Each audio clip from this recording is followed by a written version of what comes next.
Bonjour Éric Zemmour. Bonjour. Président du parti Reconquête, merci d'être avec nous. Vous présentez 330 candidats dans ces élections. Avant d'en venir à votre programme, a-t-elle raison Marine Le Pen? En cas de cohabitation, Premier ministre d'extrême droite, ou de gauche d'ailleurs, avec Emmanuel Macron comme président, le président serait un chef des armées honorifique? Écoutez, j'ai écoutez l'analyse remarquable faite par votre journaliste. Je suis tout à fait d'accord avec cette analyse. Vous savez, la référence à la 3e et la 4e République peut être amusante parce que justement, le président de la République avait des pouvoirs en matière de politique étrangère et de défense, même sous la 3e et la 4e République.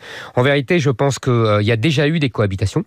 Il y en a eu 3, entre Mitterrand et Chirac, entre Mitterrand et Balladur, entre Chirac et Jospin.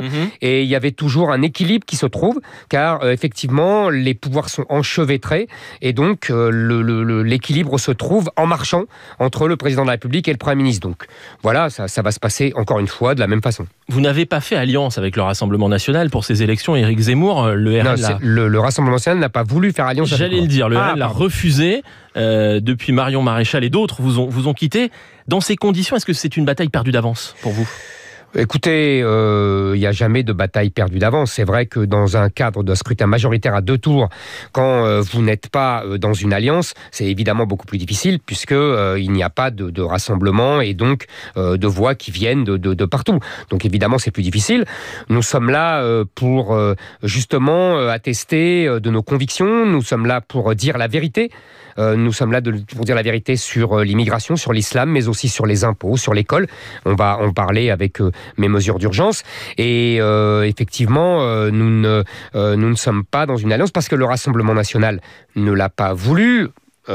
Et donc, si vous voulez, d'ailleurs c'est assez amusant, j'ai le sentiment... Mais vous soulignez souvent vos divergences avec le Rassemblement national, vous avez qualifié son programme économique de socialiste, absolument. Et pourtant vous avez voulu faire alliance. Mais vous savez, Éric Ciotti a dit la même chose. Et il a fait alliance. Une alliance, c'est justement avec des gens qui sont différents. Regardez à gauche, entre LFI, le Parti Socialiste, les Verts, ils ont beaucoup de différends et d'oppositions assez rudes. Donc ça, c'est normal. Après, on fait un compromis. C'est ça, une alliance. Mais bon, manifestement, le Rassemblement National nous traite, à nous, à Reconquête, comme l'UMP a longtemps traité le Front National. Ça nous laisse de l'espoir. Parmi les propositions que vous formulez, Éric Zemmour, il y a le rétablissement immédiat, je vous cite, des frontières. Qu'est-ce que ça veut dire? Elles existent toujours, ces frontières. Si vous me permettez, je donne les 5 mesures d'urgence très vite. Pour que les auditeurs les entendent. La première, vous avez raison, rétablissement des frontières nationales. La deuxième, on maintient et on garde uniquement les allocations sociales de solidarité nationale pour les Français et on les supprime pour les étrangers, c'est-à-dire le RSA, l'allocation logement, etc. Troisième mesure, on interdit le voile islamique dans l'espace public.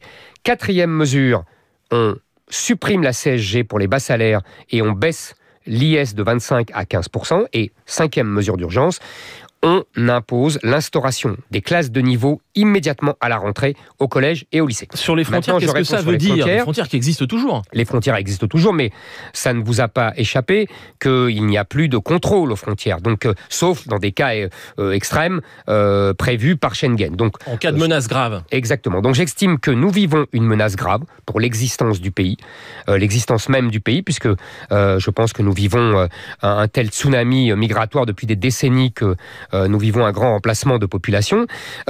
Donc, mais on contrôle tout, tous les jours, voyageurs, frontaliers, c'est très simple, camions de marchandises, vous savez, c'est très simple. D'abord, tous les pays ont des frontières.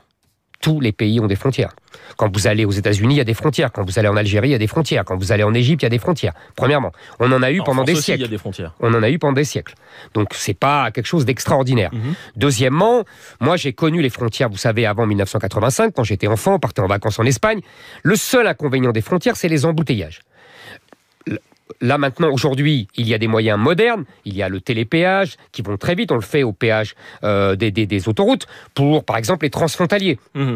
Donc oui, on peut rétablir les frontières et ce n'est pas... Vous savez, entre 200 coups de couteau par jour et des embouteillages, je pense que les Français préféreront les embouteillages. Je ne sais pas d'où vient ce chiffre. Éric Zemmour, vous avez... Exactement. C'est une statistique, vous savez, on divise le nombre de coups de couteau par an et ça fait des coups de couteau par jour. Alors là, je vous laisse ce chiffre que je ne peux pas vérifier à l'instant. Éric Zemmour, vous avez relayé il y a hier, je crois, sur vos réseaux sociaux, une chanson qui tourne depuis quelques jours. On vous voit chantonner d'ailleurs dans cette vidéo. Les paroles sont les suivantes. Tu partiras avec ta Fatma, pour toi fini le RSA, le bateau n'attend t'attend pas.